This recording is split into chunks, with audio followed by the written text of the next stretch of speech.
যদি গোটা কোরআনে পরিবর্তন করতে না পারেন তো কিছু কিছু আয়াতের পরিবর্তন করে দেন। সব আয়াতের দরকার নেই, এই কিছু কিছু আয়াতকে বাদ দিয়ে দেন, আর কিছু কিছু আমাদের মনে মতো নিয়ে আসেন। ভাই এমন মানুষ আছে না নাই? আছে না? বলছে বুঝি ইসলাম আসলে সব ভালো কথাই বলে, কিছু দেখবেন সেকুলার আছে, কিছু দেখবেন সুশীল আছে, কিছু বদমাস আছে, তারা বলে অনেক, তারা শিক্ষিত হয়ে গেছে, এসে বলে বুঝি ইসলাম আসলে ভালো কথাই বলে, তো ইসলামের কিছু আইন আছে যেগুলো মেনে নেওয়ার মতো না। কোনটা? বোরখা পরা কি দরকার রে ভাই? মনের বোরখাই বড় বোরখা। আছে না নাই? কথা বলেন। বলছে আরে ভাই চুরি করেছে হাত কাটা কি দরকার? একটা বর্বর শাস্তি, চুরি করেছে জেলখানে পুরে দাও। ইসলাম ভালো, কিন্তু কিছু কিছু জিনিসকে তারা অস্বীকার করতে চায়। এরকম মানুষ দেখতে পান না সমাজে? আছে। অনেক মানুষ বলে বুঝি নামাজ পড়তে হবে, তো দিনে 5 বার পড়া কি দরকার বাবু? একবার পড়লেই তো হয়। 30 রোজার কি দরকার আছে? সপ্তাহে একটা করলেই তো হয়। অনেক মানুষ ইসলাম, তার ইসলামের কিছু কিছু আয়াতে পরিবর্তন চায়। তারা চুরি করেছে হাত কাটার দরকার কি? বোরখা পরার দরকার কি? হাজার জেনা করেছে তাকে হত্যা করার দরকার কি? সুদকে হারাম করার দরকার কি? এরকম আছে না নাই? কথা বলেন। আরে বিয়ের আগে একটু গার্লফ্রেন্ড বয়ফ্রেন্ড খেলাখেলি খেলেছে, এত ধর্মের হুজুরদের বেঁধে গেল কেন? বলে না ভাইজান? মানে তারা চায় যে না, কিছু কিছু আয়াতে যদি পরিবর্তন হয়ে যায় তাহলে আমরা ইসলাম গ্রহণ করে নিব। আল্লাহ নবীর কাছে 1400 বছর আগে সেই সময় কাফের এসে এ দাবি করেছে। আল্লাহ নবী কোনো কথা বলে না, নীরব। আসমান থেকে জিবরিলকে আল্লাহ পাঠাচ্ছে, জিবরিল যাও আমার নবীকে যে প্রশ্ন করেছে তার জবাব দিয়ে এসো। আল্লাহ নবীর কাছে ওহী চলে আসছে, হে নবী আপনি জানিয়ে দেন শরীয়তের মধ্যে বৃদ্ধি করা বা কমানো এটা আমাদের অধিকার নেই, বরং আন্না আত্তাবিউল্লাহ ইউহা ইলাই, আমি তো নবী তারই আনুগত্য করি যেটা আমার রব আমার উপরে অবতীর্ণ করে। কি বুঝলেন বলেন তো চাচা? কি বুঝলেন? আল্লাহ সুবহানাহু ওয়া তাআলা জানিয়ে দিচ্ছেন, নবী বলে দেন এই অধিকার তো আপনার নাই যে শরীয়তে আপনি কিছু বৃদ্ধি করবেন বা কিছু কমিয়ে দেবেন।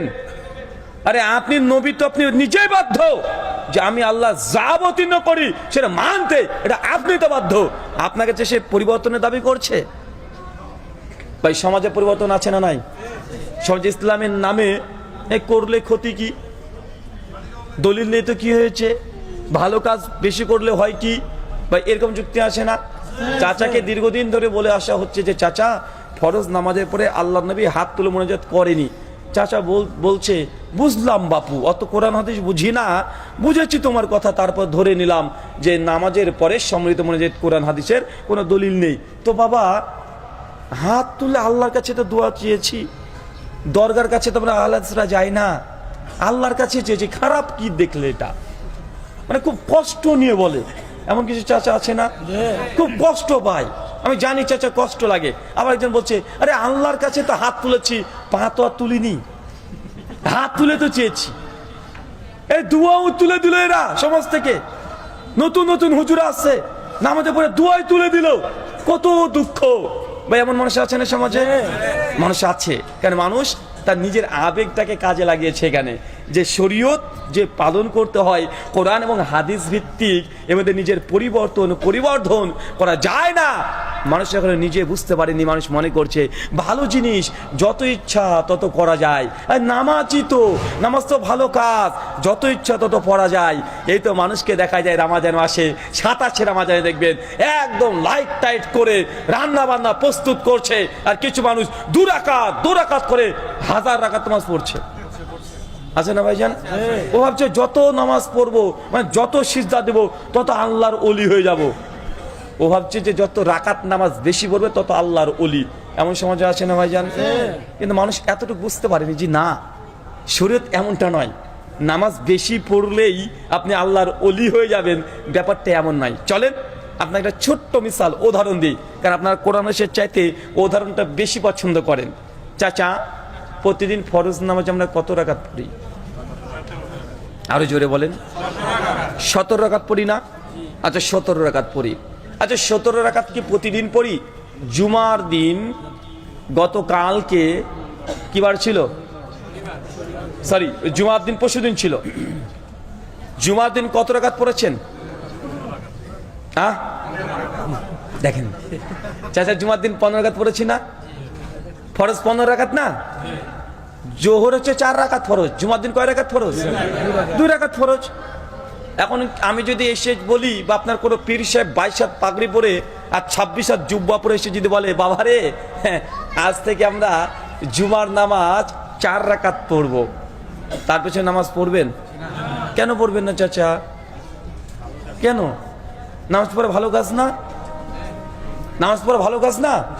তো ভালো কাজ। 4 রাকাত জুমা বললে ক্ষতি কি? কথা বলেন। নামাজ পড়া ভালো কাজ না? তো ভালো কাজ। 4 রাকাত পড়বেন প্রতিদিন। জোহর তো 4 রাকাতই পড়েন, বেশি তো পড়ছেন না। জোহর 4 রাকাত পড়েন, জুমার দিনে 4 রাকাত পড়বেন, ক্ষতি কি? আচ্ছা, জুমার দিন কিরাত আমরা জোরে জোরে করছি না? দিনের নামাজ জোরে জোরে কিরাত করছি, একটু আসরের নামাজ একটু কিরাত জোরে করবেন, ক্ষতি কি? কেউ করবেন? কথা বলেন। ইমাম সাহেব যদি জুমার দিনেই আসরের নামাজে কিরাত সশব্দে করে, আপনারা মুসল্লিরা কি করবেন? লুকমা দেবেন না? অমনি লুকমা চালিয়ে দিবেন। কেন রে ভাই? কিরাত কি, কোরআন কি জোরে জোরে পাঠ করা কি গুনাহ, পাপ? তো জোরে পড়েছে, লুকমা দিবেন কেন? ভালো কাজ। ভালো কাজ নয়? ভালো কাজ। তো কেউ যদি জুমার নামাজ 4 রাকাত পড়ে, তার পেছনে নামাজ পড়বেন? কেন পড়বেন না? কারণ দেখেন আমাকে, কেন পড়বেন না? কে বললো রাসূল প্রতিদিন জোহরের নামাজ 4 রাকাত পড়েছে? 4 রাকাতের দলিল তো আছে। হ্যাঁ ভাই, জুমা বাদ দেন, নবী নামাজ তো 4 রাকাত পড়েছে, বলেছে না? 4 রাকাত তো পড়েছে। তো জুমার দিন 4 রাকাত পড়লে ক্ষতি কি? আচ্ছা, 4 রাকাতে জুমা পড়া যাবে না, তার দলিলটা দেন। পড়া যাবে না, আমি 4 রাকাত পড়বো, 4 রাকাত জুমার নামাজ পড়া যাবে না, এর দলিল দেন আমাকে। হ্যাঁ, তো চাচা আপনার কোন লজ্জাতে আপনি বলেন যে ফরজ নামাজে পড়ে মুনাজাত করা যাবে না, নবী নিষেধ করেছে? দলিলটা কোথায়? দলিল দাও ভাই। কিছু মানুষ চায় না। কিছু বাংলাদেশি আলেমরা বলছে, আরে নামাজে পরে যে সমৃদ্ধ মুনাজাত করা যাবে না, না যাবে না, এই যাবে না দলিল দাও। তো ভাই, যাবে না দলিল হয় নাকি রে ভাই? আমি যদি বলি 4 রাকাত জুমা পড়বো এখন, তো 4 রাকাত জুমা যে পড়া যাবে না, তার দলিল দাও। গোটা পৃথিবীর যত হাদিস আছে আসমান জমিন থেকে নিয়ে এসেও যে চেষ্টা করে পড়া যাবে না, এর দলিল বের করতে পারবে? কেন পারবে না? কারণ এটা তো আমার ঠ্যাকটাইতে তৈরি করা, নবী বলবে কিভাবে? সম্মানিত সুধী, বাদ মাগরিব থেকেই বিভিন্ন আলোচক তারা পবিত্র কোরআনুল কারীম এবং হাদিসে মুবারাকা থেকে অনেক গুরুত্বপূর্ণ আলোচনা আপনাদের সামনে পেশ করেছেন। আজকের এই কনফারেন্সের অন্তিম লগ্নে আপনাদের সামনে উপস্থিত হয়েছি। একটি নির্দিষ্ট বিষয় আমাকে বেঁধে দেওয়া হয়েছে, ইসলামে হাদিসের গুরুত্ব, এই শিরোনামে। যদিও আলোচ্য বিষয় অনেকভাবেই অনেক দিক থেকে আলোচনা করা সম্ভব, খুব লম্বা সময় আলোচনা করব না, খুবই সংক্ষিপ্ত পরিসরে হাদিসের গুরুত্ব এবং হাদিসকে সামনে রেখে যে সংশয়গুলো সমাজে আছে সেগুলোর সামান্য কিছু জবাব আপনার সামনে পেশ করব ইনশাআল্লাহ। হাদিসের গুরুত্ব। হাদিস এটা যদি সরাসরি বাংলাতে বলতে চান, হাদিস মানে কথা। হাদিস মানে কি? হাদিস মানে কথা। হাদিসকে আরবিতে মুহাদ্দিসদের পরিভাষায় অনেকভাবেই ডাকা হয়, কখনো হাদিস, কখনো খাবার, কখনো আসার, বিভিন্নভাবে মুহাদ্দিসদের নিকটে হাদিসের এই পরিভাষিক শব্দগুলো ব্যবহার করা হয়। আমাদের বিশেষ করে সার্বিক দিক থেকে উপমহাদেশে হাদিস এই শব্দটা বেশি আমরা পরিচিত। হাদিস মানে যে কোনো ব্যক্তির কথা হতে পারে, যে কোনো ব্যক্তির কথা। কোরআনে কাফেরদের কথাকেও আল্লাহ হাদিস বলেছে, কোরআনে আল্লাহ স্বয়ং নিজের কথাকেও হাদিস বলেছে, কোরআনে স্বয়ং মুহাম্মদ সাল্লাল্লাহু আলাইহি ওয়াসাল্লামের কথাকেও আল্লাহ সুবহানাহু ওয়া তাআলা হাদিস হিসাবে উল্লেখ করেছে। আমরা সেই সব হাদিসের কথা বলছি না যেটা কাফের, মুশরিক বা ব্যাপক প্রচলিত আবিধানিক অর্থে যে হাদিস, সে হাদিসের কথা বলছি না। যখন আমরা হাদিস এই শব্দটা ব্যবহার করি, তবে শরীয়তের দৃষ্টিকোণ থেকে নির্দিষ্ট একটা জিনিসকে আমরা বোঝানোর চেষ্টা করি। যেমন তালাক মানে বিচ্ছিন্ন করা, আজাদি করে দেওয়া। তালাক মানে কি? বিচ্ছিন্ন করে দেওয়া, আজাদ করে দেওয়া। এখন কি আজাদ করে দেওয়া? যে কোনো জিনিস, ইজাবু আর তালাক যখন বলবে, তাকে উন্মুক্ত করে দাও, ছেড়ে দাও। এখন যে কোনো ক্ষেত্রে হতে পারে, কিন্তু যখন আমরা শরীয়তের দৃষ্টিকোণ থেকে তালাক শব্দটা ব্যবহার করি, তখন বুঝতে হবে যে একজন স্বামী একজন স্ত্রীর সঙ্গে বিবাহ বিচ্ছিন্নের কথা বলা হচ্ছে। যেমন সালাত। সালাত মানে কি? সালাত মানে দোয়া। সালাতের আবিধানিক অর্থ হচ্ছে দোয়া। কিন্তু আমরা যখন সালাত শব্দটা ব্যবহার করি তখন আমরা কি বোঝাই?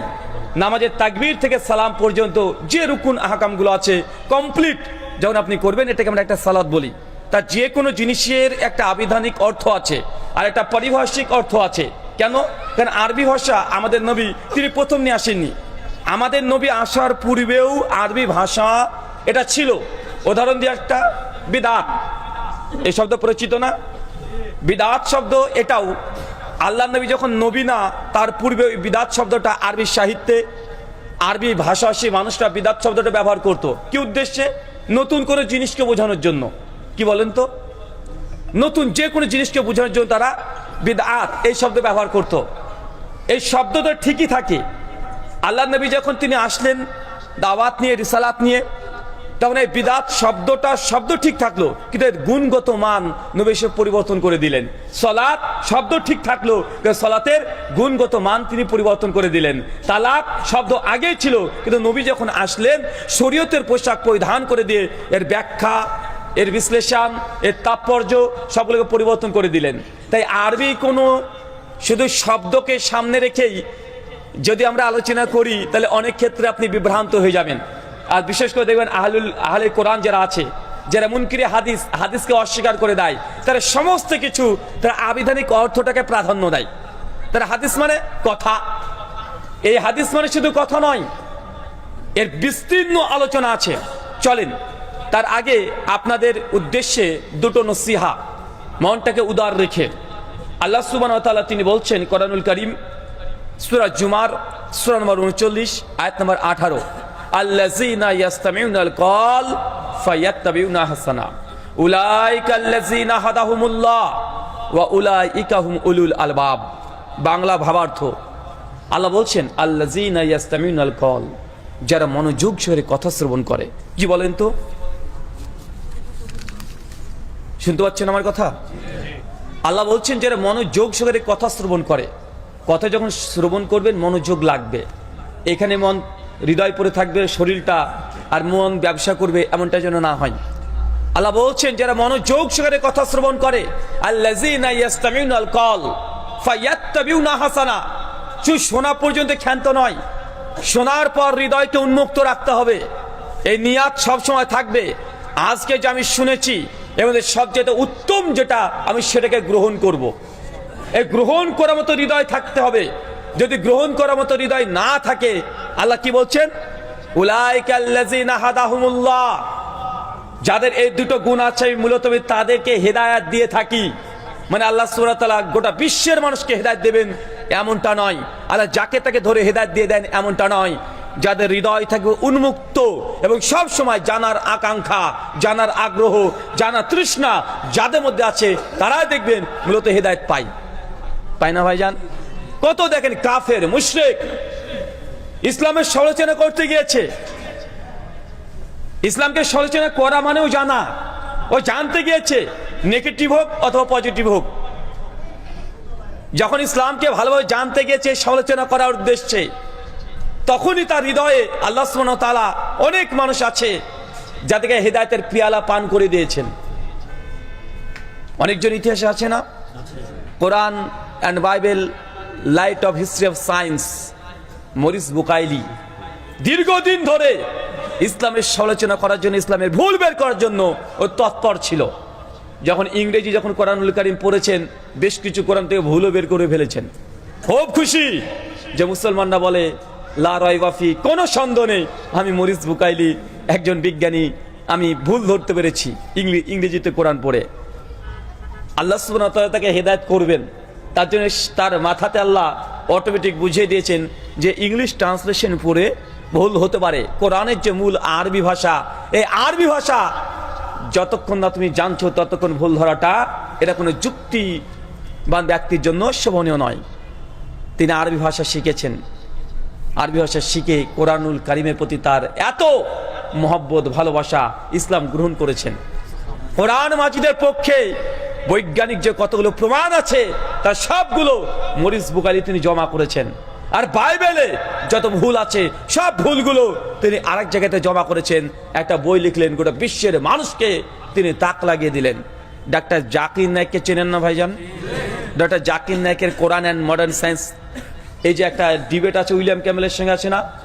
উইলিয়াম ক্যাম্বেলের সঙ্গে যে ডিবেটটা ডক্টর জাকির নায়েক করেছেন, ওটা তার ব্যক্তিগত নিজের শুধু রিসার্চ নয়, বরং এই কোরআন অ্যান্ড মডার্ন সায়েন্স মরিস বুকাইলির গোটা বইটা তিনি পড়ে ওই বই থেকে 90% তিনি উইলিয়াম ক্যাম্বেলের বক্তব্য জবাব দিয়েছেন। বাইবেলের যে 38টা ভুল, এটা ডক্টর জাকির নায়েক একাই নাই, মরিস বুকাইলি তিনি বাইবেলের ভুলগুলোকে প্রথম ধরেছিলেন। তার মানে বোঝা যাচ্ছে অনেক মানুষ শুধু কোরআন মাজিদকে জানার আগ্রহ থাকলে আল্লাহ হেদায়েত করে দিতে পারেন কি পারেন না? পারেন। কিন্তু কেউ যদি বলে যে না শুনবো না, ওরা আলাদা, ওরা আহলে হাদিস, ওরা লা মাযহাবী, ওরা গায়ের মুকাল্লিদ, আগে থেকে যদি এই কথাগুলো বলে দেয় আর যদি আলোচনা শ্রবণ করতে না আসে, ভাই বলেন তো হেদায়েত পাওয়ার পথ আছে? আল্লাহ তো বলছেন যে না, আল্লাযীনা ইয়াসতামিউনাল কওল, যারা মনোযোগ সহকারে কথা শ্রবণ করে। আল্লাহ চাইলে আবু জাহেল, আবু লাহাব, উদবা, শাইবা, ফিরাউন, নমরুদ, হামান, এদেরকে আল্লাহ হেদায়েত করতে পারতেন কি পারতেন না? পারতেন। কিন্তু তাদেরকে করে নাই কেন? তা শুনতেই চায় না, শুনে নাই। নবী যখনই কোরআন মাজিদ পড়েছে, আবু জাহেল তার সঙ্গপাঙ্গকে নিয়ে আটকে রেখে দিয়েছে, খবরদার মুহাম্মদের মজলিসে কেউ যাবে না। কারণ তাদের একটা ভয় ছিল, উনার কাছে যেই যায় সে আর ফিরে আসে না। বর্তমান সমাজের কেউ মানুষ আছে না? নাই, আসে না? ওরা বলে যে আহলে হাদিস যারা আছে না, আসলে কথাগুলো কিন্তু ঠিকই বলে, আরে এদের মধ্যে কোনো শিরক পাওয়া যায় না, কোনো বেদাত পাওয়া যায় না। ওরা স্বীকার করে যে আহলে হাদিস এমন একটা মানহাজ, এরা শিরকও করে না, বেদাতও করে না, আমাদের কোনো ভুল ত্রুটি এরা বের করতে পারে না। অবশেষে কি বলে? এরা ইহুদির দালাল, খ্রিস্টানের দালাল। প্রমাণ কি? বুকের পুরো হাত বাঁধে। এমন আছে না? কথা বলেন। তো আমি তার জন্য বলেছিলাম, বুকের পুরো হাত বাঁধলে যদি ইহুদিদের দালাল হয়, তো মুফতি সাহেব আপনার বউ টাটকা ইহুদির দালাল, আপনার স্ত্রী, আপনার মেয়ে সবাই ইহুদির দালাল। কেন বলেন তো? আপনার স্ত্রী, মেয়ে সবাই বুকের পুরো হাত বাঁধে। বাঁধে কি বাঁধে না? কথা বলেন। বাঁধে। তার মানে বোঝা গেল, এই যে তুমি যে কথা বলছো যে দলিল নেই, দলিল নেই, আমাদের খণ্ডন রদ করা সম্ভব হয় না।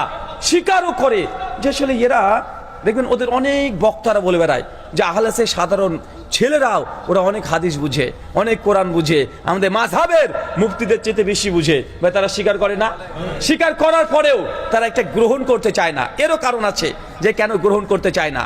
আল্লাহ সুবহানাহু ওয়া তাআলা তার জন্য বলছেন, যদি হেদায়েত পেতে চান, আল্লাহ যাকে তাকে হেদায়েত করবে না, আপনাকে হৃদয় লাগবে উন্মুক্ত, যে না, যেটা হক পাবো সেটা গ্রহণ করব।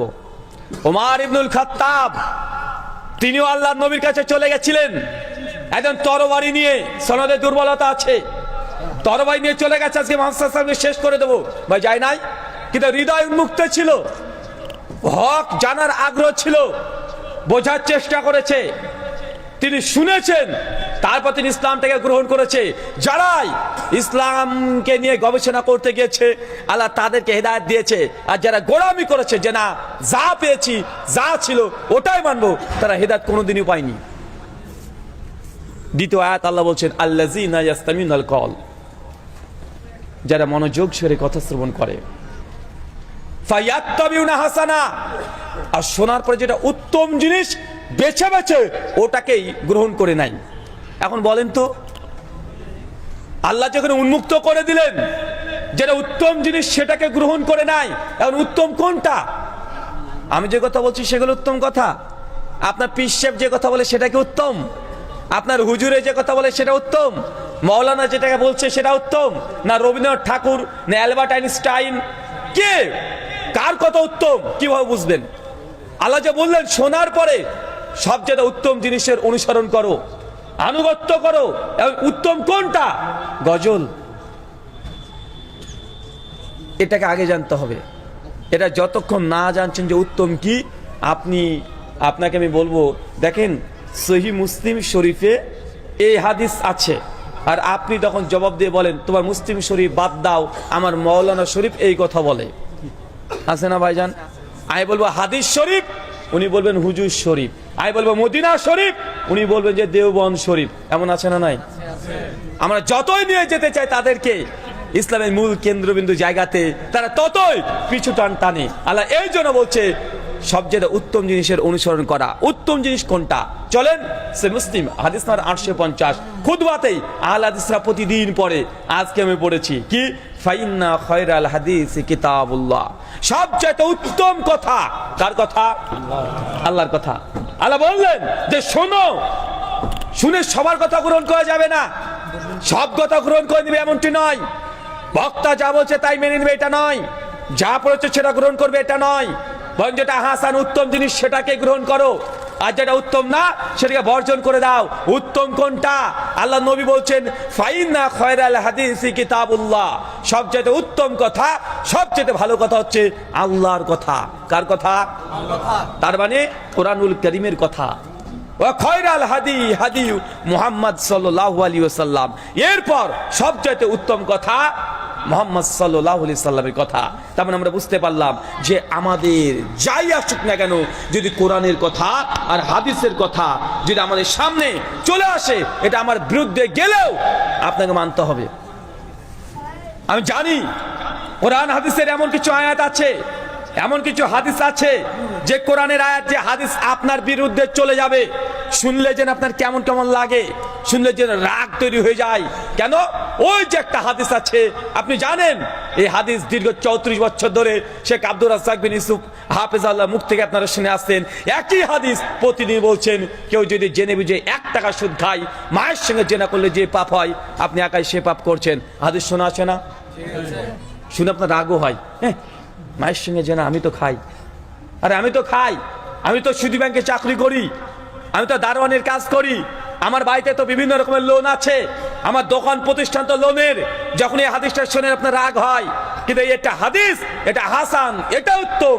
আল্লাহ বলছে যে উত্তম জিনিসের অনুসরণ করে উলাইকাল্লাযিনা হাদাহুমুল্লাহ, আমি মূলত তাদেরকে হেদায়েত দিয়ে থাকি। আপনার রাগ হবে জানি, আপনি ওই হাদিস শুনলেও আপনার রাগ হয়, মায়েদের রাগ হয়, বোনেদের রাগ হয়। যে আল্লাহ নবী বলেছেন, যে মেয়ে রাস্তা দিয়ে হাঁটবে, যদি সেন্ট আতর গোলাপ এই সুগন্ধি মেখে যদি রাস্তায় চলে আর পায়ে নুপুরের যদি আওয়াজ হয়, আল্লাহ নবী সেই মেয়েকে বলছে জেনাকারিনী, মানে আপনার ভাষায় সে নারী হচ্ছে বেশ্যা। আমি জানি এটাতে রাগ হওয়ার কথা, রাগ হয়, কিন্তু কিছু করা নাই। এটা উত্তম কথা, এটাই ভালো কথা, আপনার বিরুদ্ধে যেতে পারে। ভালো কথা প্রত্যেকটা আপনার পক্ষে আসবে এমনটি নয়, বরং সেই সময়তে সূরা ইউনূস খুলবেন, সূরা 10 আয়াত নম্বর 15-তে আবু জাহেল, আবু লাহাব, উদবা, সাইবা, বড় বড় কুরাইশের নেতারা আল্লাহ নবীর কাছে এসে বসেছে, বসে বলছে যে মুহাম্মদ সাল্লাল্লাহু আলাইহি ওয়াসাল্লাম, তাকে নবী তখন মানে না, এসে তারা বলছে যে আপনি যে কোরআনটা নিয়ে এসেছেন না, ওয়া ইতিবি কোরআনি গয়রি হাজা, আপনি যে কোরআনটা নিয়ে এসেছেন এই কোরআনটা অনেক কঠিন। আরে যত আয়াত নিয়ে এসেছেন না সব আমাদের বিরুদ্ধে চলে যায়। কত দুঃখ দেখেছেন? কার বলেন তো? আবু জাহেল, আবু লাহাব, উদবা, সাইবা, এরা এসে বলছে নবীকে, একদম মানে এখন ঝামেলা করে নাই, অনেক ঝামেলা করার চেষ্টা করেছে, মৃত্যুর হুমকি দিয়েছে, সম্পত্তির লোভ দেখিয়েছে নবীকে। তারপর যখন দেখছে নবী যে তার নিজ জায়গা থেকে পেছন সরে না, তো না আপোষ করতে এসেছে কে? আবু জাহেল, আবু লাহাব, তারা অনেক চেষ্টা করেছে। সিজদারত অবস্থায় আমাদের নবী আলাইহিস সালামকে উটের নাড়ি ঘুড়ি চাপিয়ে দিয়েছে। তারপর নবী আলাইহিস সালাম সেই জায়গা থেকে ফিরে আসেনি, অনেক অত্যাচার নবী সালাত আদায় করছে, একজন পেছন থেকে একদম চাদর দিয়ে গলাটাকে ফাঁস দিয়ে টানতে টানতে নিয়ে চলে গেছে।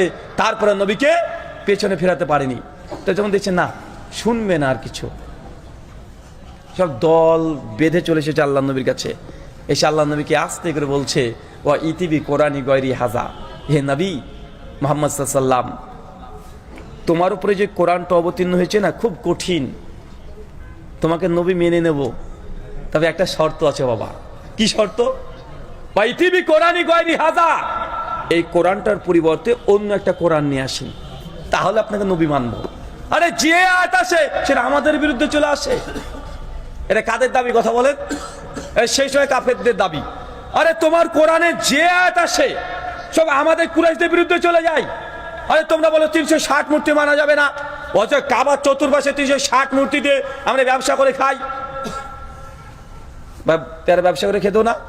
লাত, মানাত, উজ্জা, এদের মূর্তি দিয়ে তারা লাখ লাখ কোটি কোটি টাকা সেই সময় তারা ব্যবসা করেছে, হজের সময় ব্যবসা করেছে।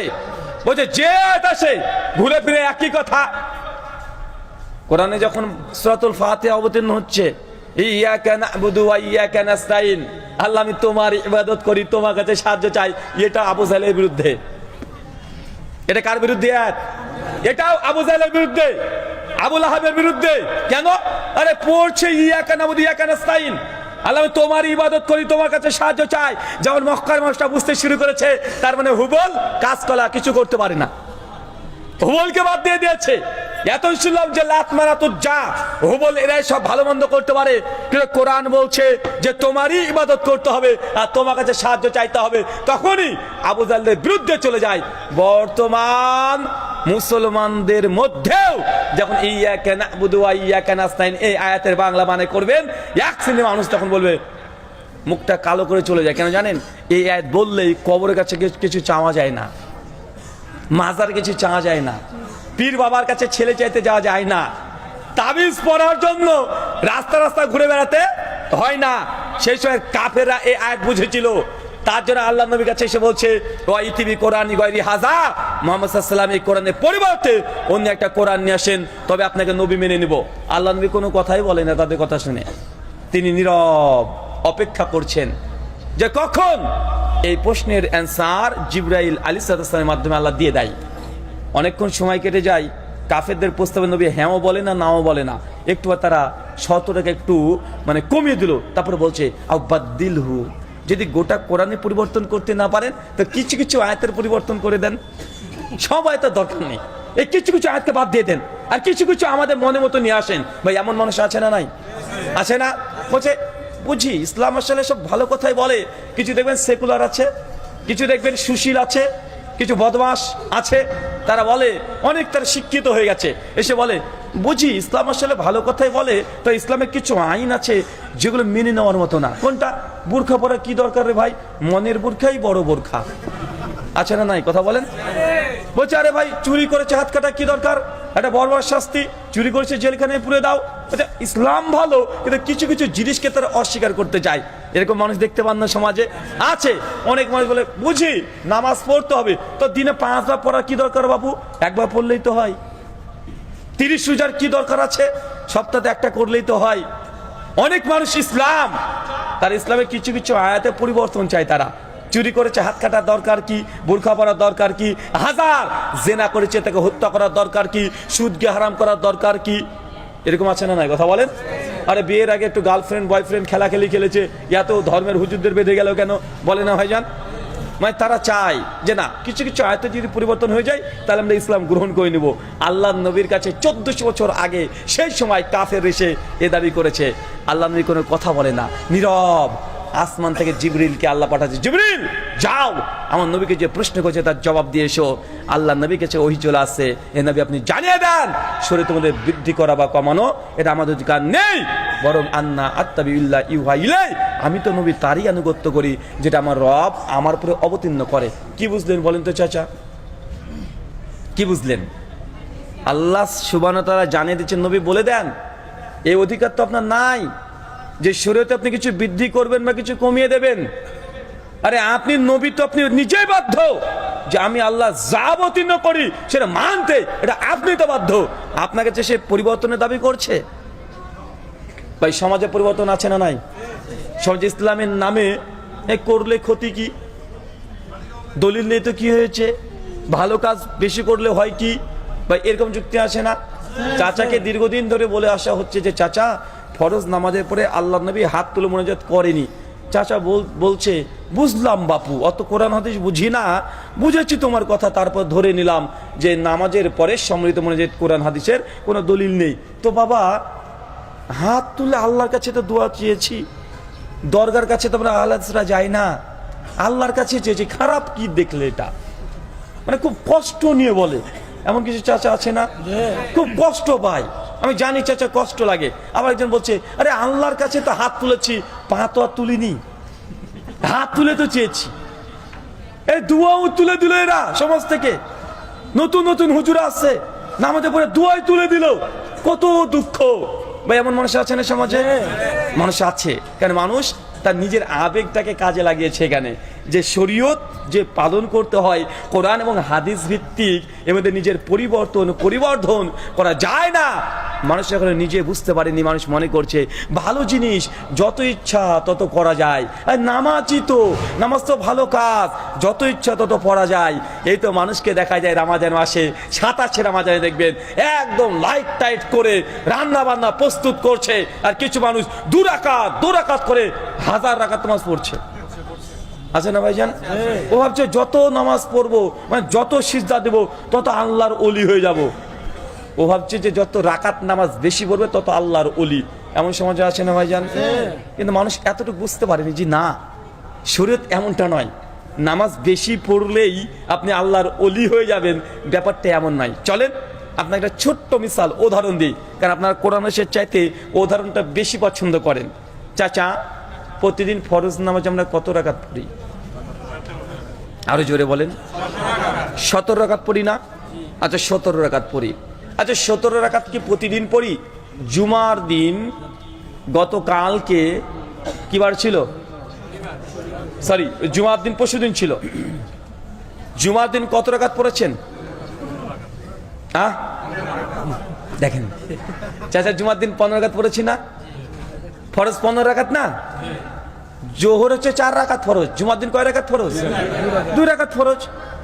এখন আমি যদি এসে বলি, বা আপনার কোনো পীর সাহেব 22 হাত পাগড়ি পরে আর 26 হাত জুব্বা পরে এসে যদি বলে, বাবা রে আজ থেকে আমরা জুমার নামাজ 4 রাকাত পড়বো, তার পেছনে নামাজ পড়বেন?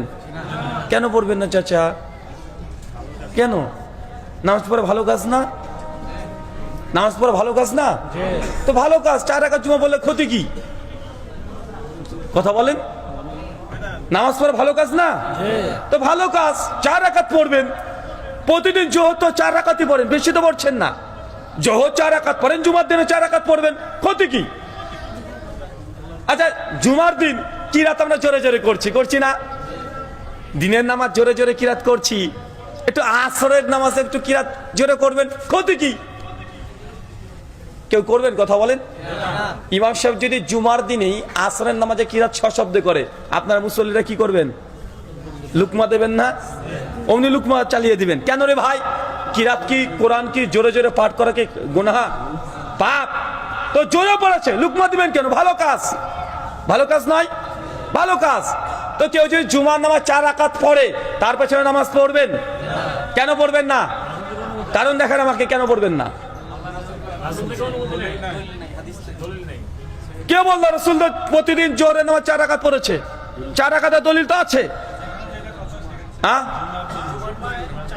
ভাই, জুমা বাদ দেন, নবী নামাজ তো 4 রাকাত পড়েছে না? 4 রাকাত তো পড়েছে, তো জুমার দিন 4 রাকাত পড়লে ক্ষতি কি?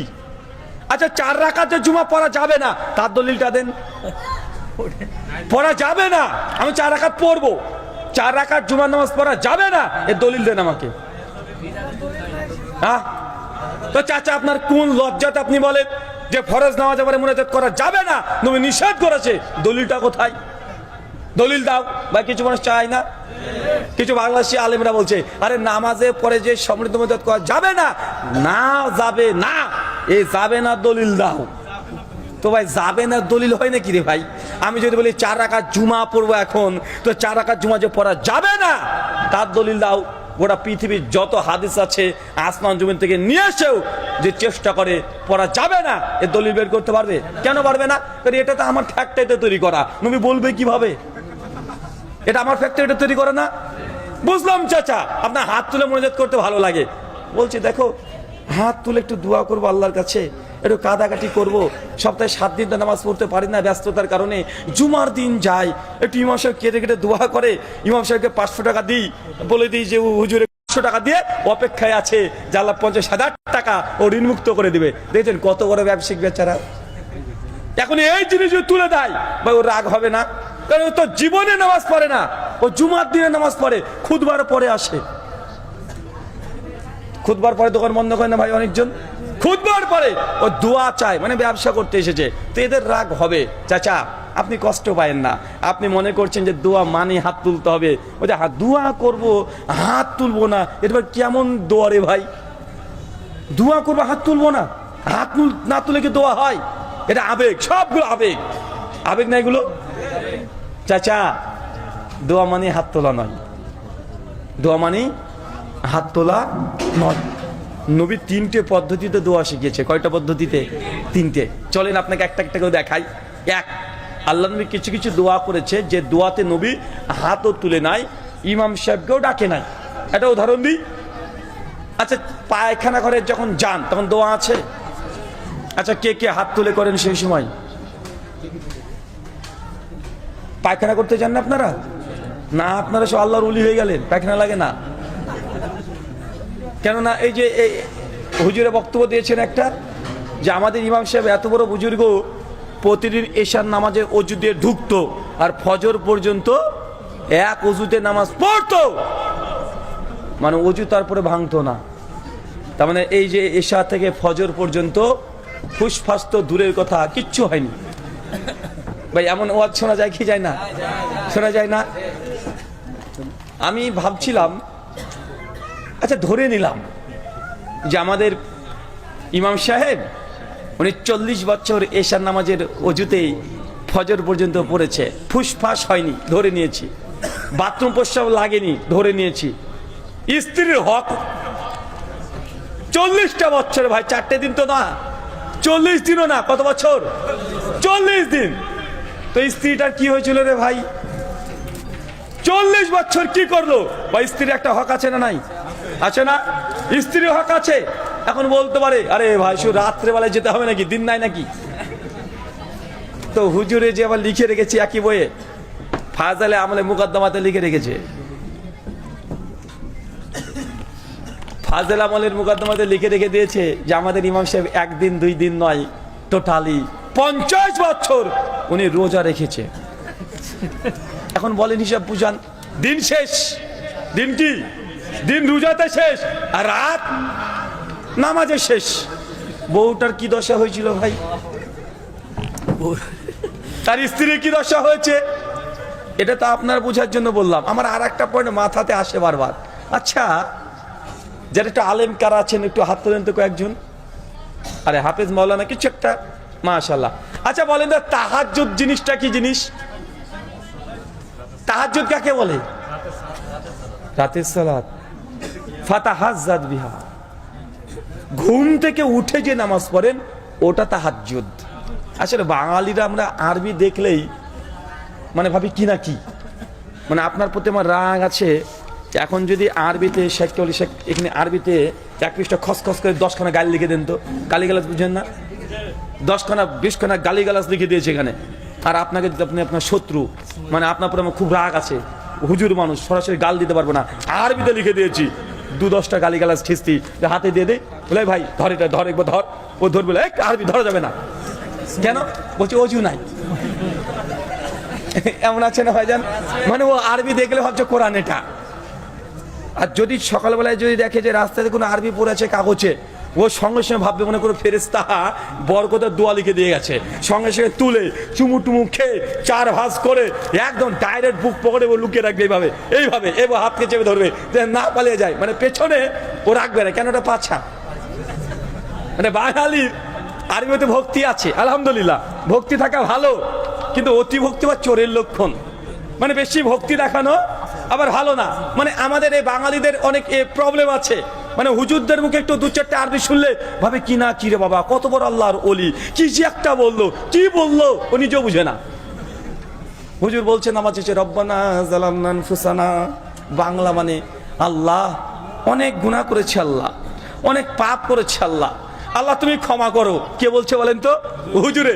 মুসল্লি বলছে আমিন, আল্লাহ তুমি কবুল করো, হুজুর গুনাহগার পাপিষ্ট, পাপ ক্ষমা করো। কথা বুঝতে পারলেন না ভাইজান? হুজুরের পরে বলছে, হুজুরে দেখেছে বাড়িতে বউ দেখেছে খুব ঝামেলা করেছে, তোমার হুজুরগিরি তোমার ছোটাচ্ছি, দাঁড়াও, কোনো কাজ নেই, শুধু হুজুরগিরি করে সংসার চলবে, দ্রুত বাড়িতে আমার ফ্রিজ লাগবে, কোথা থেকে পাবা আমার জানা নাই। হুজুরও টেনশনে আছে, নামাজ টামাজ শেষ করে মসজিদে গিয়ে এখন দোয়া করছে, রব্বানা আতিনা ফিদ দুনিয়া হাসানাতাও, বাংলা মানে আল্লাহ তুমি আমাকে দুনিয়ায় যা আছে সব দাও, মানে মাথায় আছে ওই যে ফ্রিজ লাগবে, হুজুর ওই দোয়া করছে রব্বানা আতিনা ফিদ দুনিয়া হাসানাতাও, আর মুসল্লি বলছে আমিন, আল্লাহ তুমি কবুল করো, হুজুরকে গাড়ি বাড়ি সব দাও। এখন আপনি কি নিলেন ভাই? আপনি কি নিলেন? মানে আমাদের বাঙালিদের এই প্রবলেমটা খুব বেশি আছে। মানে ভুল যেটা ও বুঝেই না এটা ভুল। চাচা ওই যে মাঠ ক্ষেত খামারে ছোটবেলাতে শুনেছি ওই যে সাপে দুধ খায় না গরুর, হ্যাঁ? আরে বলেন না রে ভাই, ওই যে ডারহাস একটা সাপ আছে না, মাঠে যখন গরু বাঁধা থাকে সেই সময়তে সাপে গিয়ে দুধটাকে খেয়ে চলে আসে। সিনেমাতেও তো দেখা যায় ওই যে বিন বাজায় আর সাপ ক্যালবাল ক্যালবাল করে চলে যায়, দুধ দিলে দুধ খায়, আবার মানুষ একেরা হাত উপরে তোলে সাপ হয়ে যায়, সিনেমাতে দেখা যায় না? আচ্ছা, আমরা তো বাঙালি, যারা মাধ্যমিক পাস করেছেন তারা জানেন বলে সাপ দুধ খেতে পারে? হ্যাঁ, খেতে পারবে? আরে সাপ দুধই খায় না, ওকে জোর করে খাওয়ালেও সাপ দুধ খেতে পারবে না, কারণ সাপের দুধ হজম করার জন্য যে সেলুলাস এনজাইম দরকার সাপের শরীরে নাই। সাপ মশা মাছি পোকা মাকড় ব্যাং এই মাংস জাতীয় এইসব খাবার খায়, ও দুধ খেতে পারবে না, লিকুইড খাবার দুধ খেতে পারে না। সিনেমাতে দেখেন, যে সিনেমাতে মেলা কিছুই দেখেন, আমরা শুনে আসছি দীর্ঘদিন ধরে সাপ দুধ খায়, অথচ সাপ দুধ খায় না। সাপের কাছে ওই যে বাইদিগুলো দিকে দেখবেন বিন বাজায়, জোরে জোরে বিন বাজায়, আর সাপ থেকে মানুষ হয়, মানুষ থেকে সাপ হয়, কত কি খেলা দেখায়, অথচ সাপ শুনতেই পায় না, ওর কানই নাই, শ্রবণ শক্তি নাই। কথা বুঝতে পারলেন না মনে হয়? আচ্ছা, এটা কোন মাস চলছে? ডিসেম্বর মাস, তাই না? আচ্ছা, বড়দিন কোনটাকে বলে গো? সামনে 25শে ডিসেম্বর আসছে, বড়দিন, তাই না? আরে কথা বলে না, 25শে ডিসেম্বর বড়দিন তো। আচ্ছা, যারা মাধ্যমিক পাস করেছে তারা বলো তো, এমনি সায়েন্টিফিক ভাবে বড়দিন কোনটা, কয় তারিখ? হ্যাঁ, 21শে জুন। মাশাআল্লাহ, বলে দিয়েছে। সায়েন্টিফিক ভাবে 21শে জুন এটা হচ্ছে সবচাইতে বড় দিন, দিনের দিক থেকে সবচাইতে লম্বা দিনটা বড় হয়। চাচা, আপনার মাথা কেন ঢোকেনি? আপনার ভাষায় বুঝিয়ে দিই। চাচা, শীতের সময় দিন বড় হয় না দিন ছোট হয়? দেখেন, ডিসেম্বর পড়ে গেছে, দিন ছোট হচ্ছে না? ডিসেম্বরের দিন ছোট হয় না বড় হয়? আর দিন তো ছোট হয়। আরে 25শে ডিসেম্বরের ছোট দিন, আপনি বলছেন বড় দিন। আরে গরমের সময় দিন বড় হয়, শীতের সময় রাত বড়, দিন ছোট, আপনি বলতে পারেন বড় রাত। 25শে ডিসেম্বর কি বড় রাত? এটা ছোট দিন কোনোভাবেই না, সরি, ছোট বড় দিন কোনোভাবেই না, কিন্তু গোটা বিশ্ব মানুষ পালন করছে 25শে ডিসেম্বর, এটাই বড় দিন। এখন আমি কি করতে পারি রে ভাই? দেখছি 25শে ডিসেম্বর এটা দিন ছোট, রাত বড়, তারপর আমাকে শিখাচ্ছে না এটাই বড় দিন, তো আমিও বলছি বড় দিন। আপনাকে কয়েক শত কথা বলতে পারবো। আচ্ছা বলেন তো, 14ই ফেব্রুয়ারি এটা কি দিন? আরে জোরে বলেন। ভ্যালেন্টাইন ডে, বাংলা কি? ভালোবাসা দিবস। মাশাআল্লাহ, কত শিক্ষিত। 14ই ফেব্রুয়ারি কি? Valentine day. যুবকরা বলছে বাংলা মানে কি? ভালোবাসা দিবস। কোন ডিকশনারিতে আছে ভ্যালেন্টাইন ডে বাংলা ভালোবাসা দিবস? বুঝতে পারেন না? আরে ভালোবাসা দিবস ইংরেজি কি? লাভ ডে। বিশ্ব ভালোবাসা দিবস হবে ওয়ার্ল্ড লাভ ডে। ভ্যালেন্টাইন ডে এর বাংলা মানে ভালোবাসা দিবস। দেখেন, সমাজে চলছে কথাগুলো, চলছে না? চলছে। দেখছেন 25শে ডিসেম্বর এটা ছোট দিন, কিন্তু আমি বলছি বড় দিন। আমি জানি সাপ দুধ খায় না, কিন্তু আপনি সাপকে দুধ খাওয়াচ্ছেন। ভ্যালেন্টাইন ডে এর বাংলা মানে কখনো ভালোবাসা দিবস হয় না। ভালোবাসা দিবসের ইংরেজি হয় লাভ ডে, ওয়ার্ল্ড লাভ ডে, বিশ্ব ভালোবাসা দিবস, ন্যাশনাল লাভ ডে, এগুলো হতে পারে। কিন্তু ভ্যালেন্টাইন ডে এর বাংলা জিন্দেগিতে ভালোবাসা দিবস পৃথিবীর কোনো ডিকশনারিতে নাই। কিন্তু আমরা বলছি না। তো আমি ওই জায়গাতে বলছিলাম না যে এই যে তাহাজ্জুদ শব্দ কি জানেন? তাহাজ্জুদ মানে, তাহাজ্জুদ মানে যে নামাজ ঘুম থেকে উঠে পড়া হয়। কি বলেন তো? তারাবির নামাজ মানে তাহাজ্জুদ, ঘুম থেকে ওঠা। তারাবি মানুষ মনে করে তারাবি হচ্ছে নামাজ। আসসালামু আলাইকুম। প্রশ্ন উত্তর পর্ব আছে, লিখিত প্রশ্ন করবেন ইনশাআল্লাহ। কাগজ যাচ্ছে, আপনারা জানার জন্য মাসালা সংক্রান্ত প্রশ্ন করবেন, বিতর্কিত কোনো প্রশ্ন করবেন না ইনশাআল্লাহ। সাহিত্য উত্তর দিবেন ইনশাআল্লাহ, লিখিত প্রশ্ন দিবেন ইনশাআল্লাহ। জি। তো এখানে একটা পয়েন্ট মনে রাখেন, তাহাজ্জুদ এগুলো নামাজের নাম নয়, এটা নামাজের কাইফিয়তের নাম। তাহাজ্জুদ এই নামাজটাকে এই জন্যই বলে, যেটা ঘুম থেকে উঠে পড়া হয়, এই জন্য নাম করা হয়েছে তাহাজ্জুদ, মানে ঘুম থেকে উঠে। তাহাজ্জুদের নামাজ এটা যদি আপনি বাংলাতে করেন তাহলে ঘুম থেকে উঠে যে নামাজ পড়া হয়। তারাবির নামাজ কোনটা বলেন তো? বলছে তারাবির নামাজ মানে রাতের সালাত। তারাবি কোনটা জানেন চাচা? তারাবি কোনটা? এশার পরে, আমরা এটাই বুঝেছি। আচ্ছা তারাবি ওইটা না, তারাবি কোনটা জানেন? প্রত্যেক 2 রাকাত 4 রাকাত নামাজ পড়লেন, তারপরে একটা বিরতি দেয়, থামে, এটাকে বলা হয় আরবিতে তারবিহা। আর এটারই জামা হচ্ছে তারাবি। মানে তারাবি বলতে ওই নামাজটা নয়, 4 রাকাত পড়ার পরে যে বৈঠক দিয়েছেন, বসে আছেন, অপেক্ষা করছেন, এই অপেক্ষা করার নামই হচ্ছে তারাবি। কথা কি বুঝতে পারছেন? এই জন্য এই বৈশিষ্ট্যের ধরনকে সামনে রেখে এই নামাজের নাম হয়েছে তারাবির নামাজ। এটা মুহাদ্দিসগণ, ফুকাহাগণ এই নামটা দিয়েছে। তো নামাজ যেটা নামাজি, নামাজের আলাদা সিঙ্গেল কোনো নাম হয় না, শুধু ওয়াক্ত সময় যেটা জোহর, আসর, মাগরিব, এশা, এগুলোর নাম এটা বৈশিষ্ট্যের উপরে ভিত্তি করে হয়। তো তাহাজ্জুদ এই জন্য বলা হয় যেহেতু এটা ঘুম থেকে উঠে পড়তে হয়। এখন আমার সাদা মনে সাদা প্রশ্ন, চাচা একটু জবাব দেন তো। ওই যে আপনার হুজুর বলেছে যে ওই ইমাম সাহেব এশার নামাজ টু ফজর এক অজুতে নামাজ পড়েছে, চাচা ঘুমালে অজু থাকে? হ্যাঁ, ঘুমালে অজু থাকে নাকি? থাকে না। আর যদি ঘুম না পারে তাহলে কি তাহাজ্জুদের নামাজ পড়া সম্ভব? তাহলে কি হুজুরে কি তাহাজ্জুদের নামাজ পড়েনি? হ্যাঁ, তাহাজ্জুদের নামাজ পড়েছে। আরে তাহাজ্জুদের নামাজ পড়তে হলে তো ঘুম পড়তে হবে, ঘুম থেকে উঠে পড়তে হবে। এখন আপনি যদি বলেন না না হুজুর তাহাজ্জুদ পড়েছে, তাহলে হুজুরের অজু ছিল না, তাহলে ঘুমাতে হয়েছে। এখন দেখেন সমাজে বুজুর্গদের, পীর সাহেবদের, ইমাম সাহেবদের বুজুর্গি বয়ান করতে গিয়ে তাদের অজু টুকাতে গিয়ে তাহাজ্জুদ মাইনাস, অজু টুকাতে অজুর ফজর দেখাচ্ছে 40 বছর। তো বেটা 40 বছর যদি রাতে যদি নাই ঘুমায় তো তাহাজ্জুদ তো পড়তে পারবে না, কারণ তাহাজ্জুদের জন্য ঘুম শর্ত। আর যদি বলেন যে না তাহাজ্জুদ পড়েছে, তাই ধরে নিতে হবে তোর ঘটনা মিথ্যা, কারণ তাহাজ্জুদ পড়তে হলে ঘুম দরকার আছে, তিনি ঘুমাননি। আল্লাহ সুবহানাহু বোঝা তৌফিক দান করে, আমিন। সম্মানিত শুধু আপনাকে এই কথাগুলো বলার উদ্দেশ্য এটা যে সমাজে অনেক কিছু মানুষ আবেগে চলছে। কিসে চলছে বলেন তো? আবেগে ভুল জানছে, তারপরে ভুলটাকে ঠিক বলছে। যেন আপনিও কালকে 25 ডিসেম্বরকে বড়দিন বলবেন, কিছু করার নাই, আপনি নিজেই বলবেন, দেখতে পাচ্ছেন, ডাইরেক্ট দেখতে পাচ্ছেন, তারপরে বড়দিন বলবেন। গোটা বিশ্বের মানুষ বলছে, আপনাকে কয়েক শত ধন দেওয়া যায়, যেগুলো দেখছে আমরা ভুল, তারপরে আমরা ভুলগুলোই চর্চা করছি। চাচা আপনি 2 হাত তুলে দোয়া করবেন, আপনি মনে করছেন যে না আরে হাত দোয়া না, মানে হাত না তুলে দোয়া হলো না। তো চাচা বাথরুম ঘরে ঢোকার দোয়া আছে না নাই?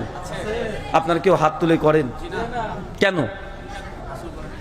বাথরুম থেকে বের হওয়ার দোয়া আছে চাচা, হাত তুলে করেন। ইমাম সাহেবকে ডাকবেন মসজিদ থেকে, ইমাম সাহেব কি হলো, বাথরুমে ঢুকে একটু দোয়া করে দেন তো। কথা বুঝতে পারলেন না? কারণ ইমাম সাহেব যে বলছে আরে দোয়া করবো হাত তুলবো মানে, আরে দোয়া হচ্ছে, হাত তোলা হচ্ছে দোয়ার আদব। তো পায়খানা করে ঢুকবো, হুজুর একটু দোয়া করে দেন, সবসময় ডাকবেন হুজুরকে। আচ্ছা মসজিদে ঢোকার দোয়া আছে না নাই? তো ইমাম সাহেবকে ডাকবেন। আপনার কেউ হাত তোলে মসজিদে ঢোকার সময়তে? মসজিদ থেকে বের হওয়ার সময় দোয়া আছে না নাই? পোশাক পরার সময় দোয়া আছে না নাই? জুতো পরার সময় দোয়া আছে না নাই? বাড়ি থেকে বের হওয়ার দোয়া আছে না নাই? আয়নাতে মুখ দেখার দোয়া আছে না নাই? বাজারে পয়সা দোয়া আছে না নাই? গাড়িতে ওঠার দোয়া আছে না নাই? চাচা কয়েকশো দোয়ার কথা বলবো যে সবাই দোয়া করে, কিন্তু কেউ একটা হাত তুলে করে না। তার মানে কি প্রমাণ হলো? দোয়া মানে হাত তোলা নয়। কিন্তু আপনার মাথায় করোনা ভাইরাস ঢুকে দিয়েছে হুজুরে। আরে টুঙ্গির ইস্তেমাতে মুনাজাত, বিশ্ব ইস্তেমার মুনাজাত করা আপনার অভ্যাস, মানে ওই অভ্যাস আর ছাড়তে পারছেন না, মানে হাউমাউ করে কাঁদবে। আর আপনি ওই যে মিষ্টি ভাব, এই ভাবের জন্যই আপনি সুন্নাত কি বিদাত কি আপনি বোঝার চেষ্টা করছেন না। আল্লাহ সুবহানাহু ওয়া তাআলা তুই বোঝা তৌফিক দান করে, সকলে পড়ি আমিন। ইবাদত আল্লাহ কোরআনে বলছেন, সূরা হাশর সূরা নম্বর 59 আয়াত নম্বর 7, মা আতাকুমুর রাসূলু ফাখুযুহু ওয়া মা নাহাকুম আনহু ফান্তাহু।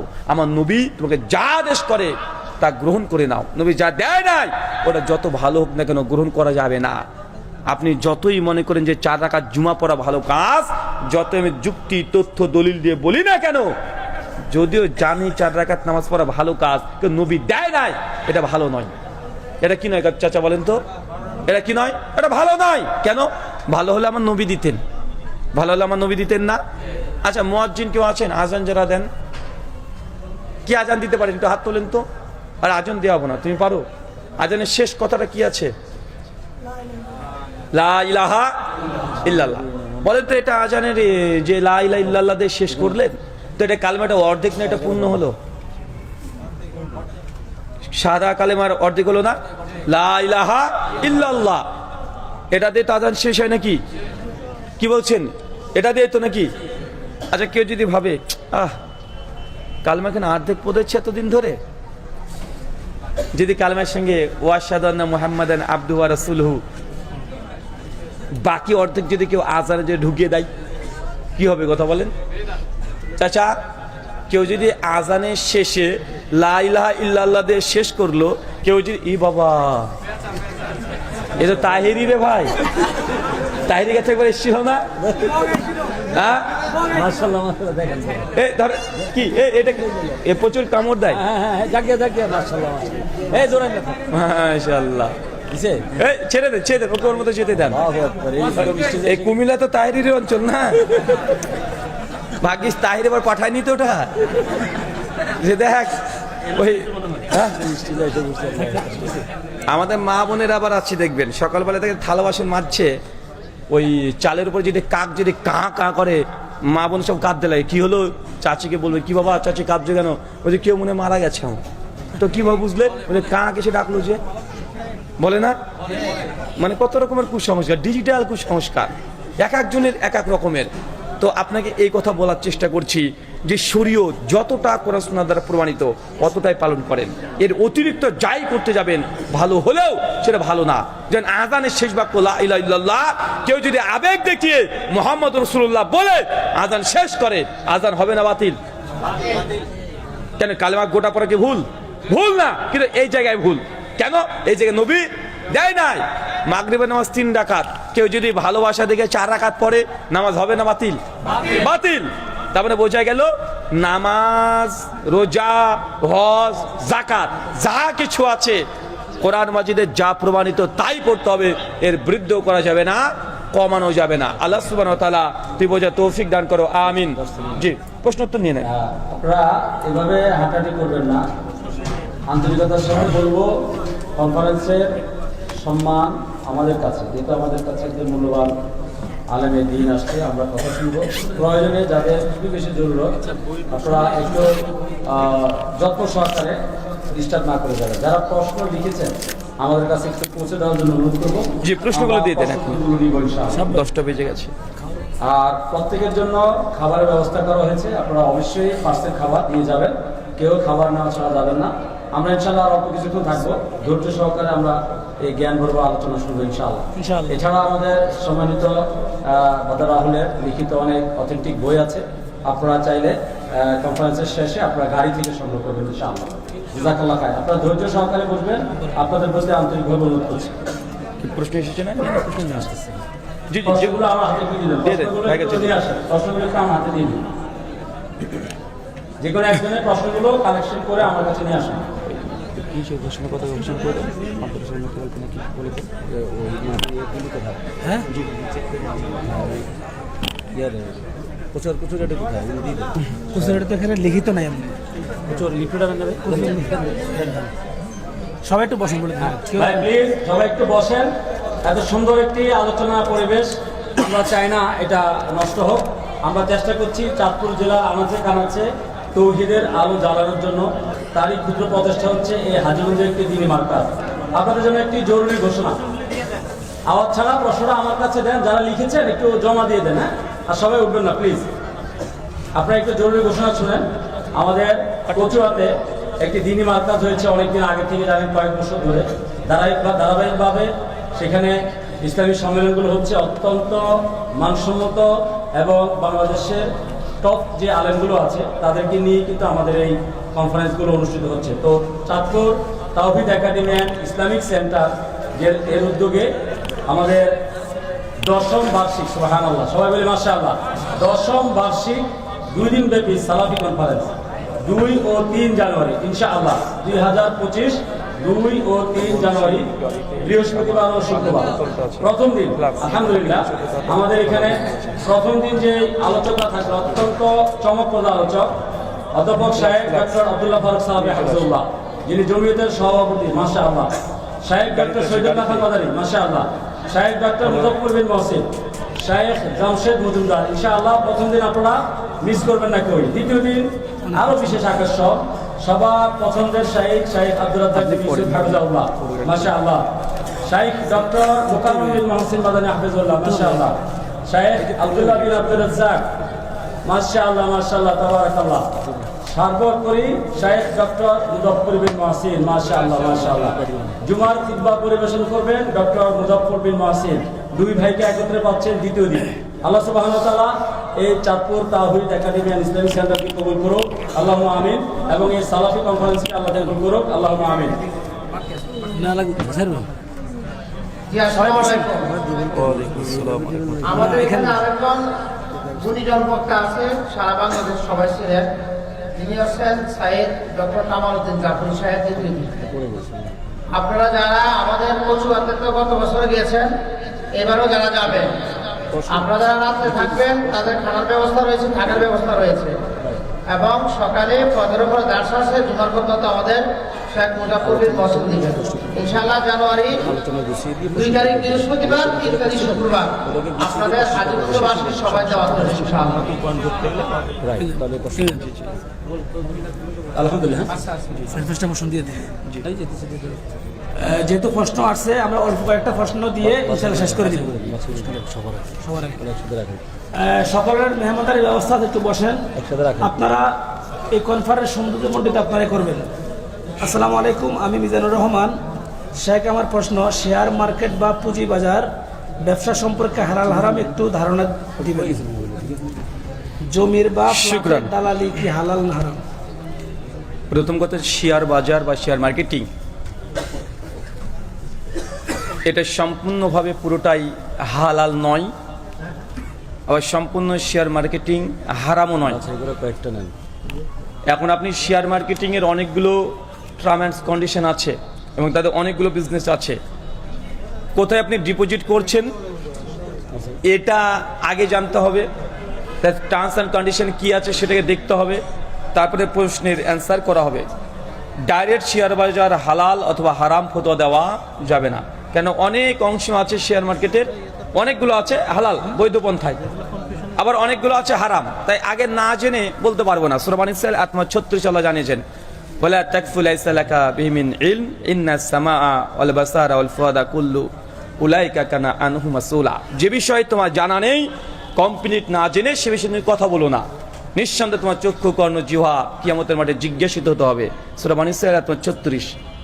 জি, এক ভাই মানুষের মতো আহলে কোরআন প্রশ্ন করছে, এটা আপনারা সহিহ হাদিসের যে প্রমাণ দেন, এগুলোর কি কোনো পাণ্ডুলিপি পবিত্র কোরআনের মতো প্রমাণ করা সম্ভব কিনা? আপনি কতটা বা আমরা কতটা সুনিশ্চিত হব যে হাদিসের কতগুলি কোনো বিকৃতি হয়নি এখনো? শুকরান, জাযাকাল্লাহ খায়রান। ভাই প্রশ্ন করেছেন যে হাদিসের কোনো পাণ্ডুলিপি আছে না নাই। 2, আমরা কিভাবে নিশ্চিত হব যে হাদিসের মধ্যে কোনো বিকৃতি হয়েছে কি হয়নি? ভাই এগুলো তো জাজল্য সকলেই জানে।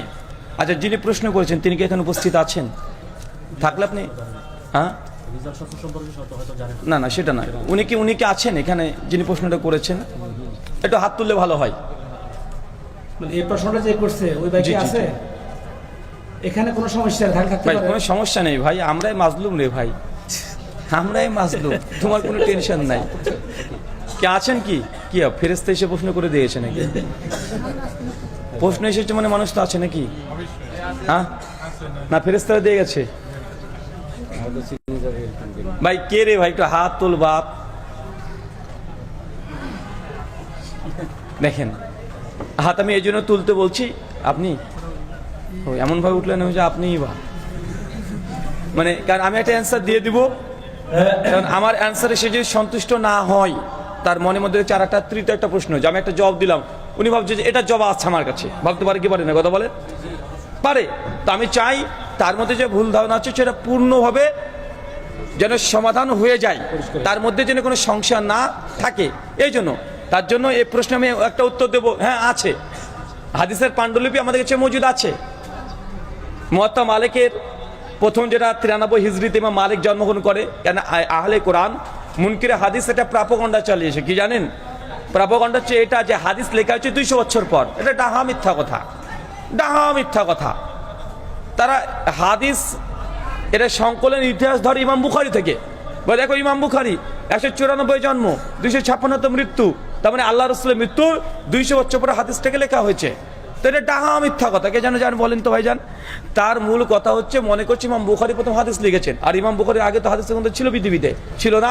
ইমাম বুখারীর উস্তাদ আব্দুর রাজ্জাক ইবনে সানানি রাহিমাহুল্লাহ, উনি 211 হিজরিতে মৃত্যুবরণ করে।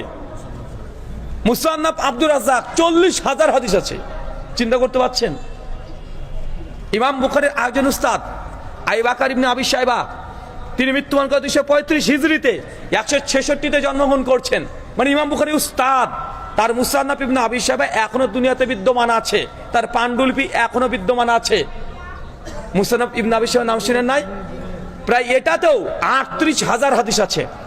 ইমাম বুখারীর উস্তাদের উস্তাদ ইমাম আহমদ ইবনে হাম্বল রাহিমাহুল্লাহ, নাম শুনেন নাই? 4 ইমামের একজন ইমাম, তার বিখ্যাত গ্রন্থ মুসনাদ আহমদ, হাদিস জগতে এনসাইক্লোপিডিয়া বলা হয়, তার পাণ্ডুলিপি আছে প্রায় 40,000-এর অধিক হাদিস আছে।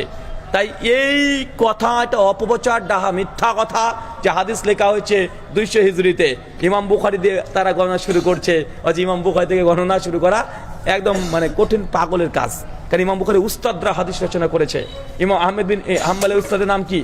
যদি চেন অফ ন্যারেশন দিতে যায়, ইমাম বুখারী তার উস্তাদ আলী বিন মাদিনী, তার হাদিসের গ্রন্থ আছে, তার হাদিসের গ্রন্থ মুসনাদ আলী ইবনুল জাদ মজুদ আছে দুনিয়াতে। আলী ইবনুল জাদের ইসহাক বিন রাহিয়ার হাদিসের গ্রন্থ, ইসহাক বিন রাহিয়া মুসনাদে ইসহাক বিন রাহিয়া হাদিসের গ্রন্থ এখনো দুনিয়াতে বিদ্যমান আছে। এবার যদি প্রত্যেকটা যদি প্রজন্ম আপনাকে দেখাতে যায়, ইমাম বুখারী থেকে নয়। আর ইমাম মালিকের কথা বলেন না, 93 হিজরিতে জন্মগ্রহণ করছে। কত হিজরি? কত হিজরি? 93। সাহাবীদের জামানে কত হিজরি বলতো? 110 হিজরি। কত হিজরি? 110 হিজরি। তো হাদিসের যদি গণনা করতে হয় তাহলে নবী থেকে নয়, সাহাবী থেকে করতে হবে। কি থেকে করতে হবে? সাহাবী থেকে। তো সাহাবীরা 110 হিজরি পর্যন্ত ছিল, দেন যা আনাস বিন মালিক থেকে শুরু করে আরো অনেকেই 93 হিজরি পর্যন্ত তিনি জীবিত ছিলেন। আবু তুফাইল 107 মৃত্যুবরণ করে, এগুলো নবীর সাহাবী। তাই ভাই এই অ্যান্সার যদি চান আমি অ্যান্সার দিয়ে দিলাম, কিন্তু আপনি যদি স্যাটিসফাইড না হন, তার জন্য বলেছিলাম যদি আপনি সঙ্গে থাকেন, সামনে থাকেন, আপনি প্রশ্ন করতে পারেন। কারণ এই যে স্ট্যান্ডার্ড প্রশ্নের যে হাদিসের মধ্যে বিকৃত হয়েছে কি হয় নাই? অবশ্যই হয়েছে। কেন হাদিসের মধ্যে বিকৃত হবে না? হয়েছে। হাদিসের মধ্যে সহি আছে, হাদিসের মধ্যে জাল আছে। এই জন্য তো মুহাদ্দিসগণ বলে দিয়েছে এই হাদিস সহি, এটা জাল, বলেছে না ভাইজান? তাই কোনো জিনিসের মধ্যে সহি, কোনো জিনিসের মধ্যে জয়ীফ, জাল এসেছে বলে গোটা শাস্ত্রটাই জাল, এ দাবি করা একটা অযৌক্তিক। এটা অযৌক্তিক না ভাই? তওরাত, জবর, ইনজিল, এই 3টে আসমানি গ্রন্থ, এটা কি মধ্যে তারা বিকৃত করেছে? বিকৃত করে নাই। তার মানে কি সেটা কি তৌহিদ মজুদ ছিল না? ছিল না? ছিল। আল্লাহ নবী স্বয়ং তওরাতকে নিয়ে তিনি মাথাতে রেখেছেন, চুম্বন করেছেন। সুনান আবু দাউদের 4603 নম্বর হাদিস বিভিন্ন জায়গাতে পাওয়া যায়। তাই অ্যান্সার দিলে আমাদের দেওয়া যায়, কিন্তু আপনি কতটুকু সন্তুষ্ট হবেন এই জন্য বলছি, শেষ পর্যন্ত যদি আপনি এখানে থাকেন আপনি বলতে পারেন, এরপর আপনার প্রশ্ন আছে। শুকরান। আর একটা দুটো প্রশ্ন নেবেন সবাই, সবাই করে বসেন। বিবাহ সমর্থন না থাকলে করণীয় কি?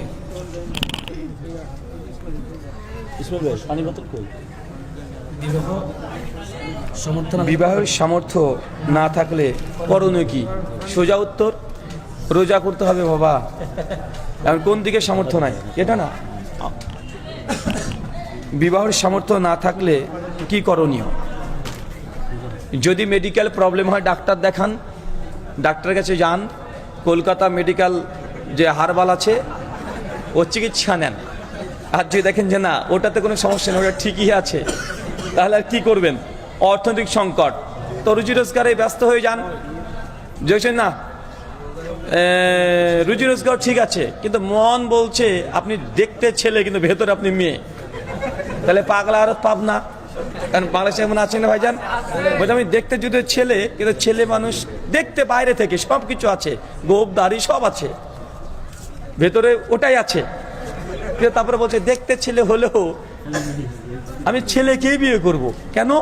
বলছে আমি মানে ভিতর থেকে নিজেকে মেয়ে মেয়ে ফিল করি। তো এর জন্য কি করতে হবে? পাবলা মাঠাতে হবে। তো এখন আপনি কোন সমস্যার মধ্যে বিদ্যমান আছেন জানান। যদি দেখেন যে না বিয়ের সামর্থ্য নেই, টাকা পয়সা বুঝাচ্ছেন, টাকা পয়সা রোজগার করেন, তারপর দেখছেন না টাকা পয়সা রোজগার করেন কিন্তু অত বেশি বেশি করতে পারেন না, তাহলে বলবো তবু বিয়ে করে নেন। বিয়ে করলে আল্লাহ রিজিকে বারাকা দান করে।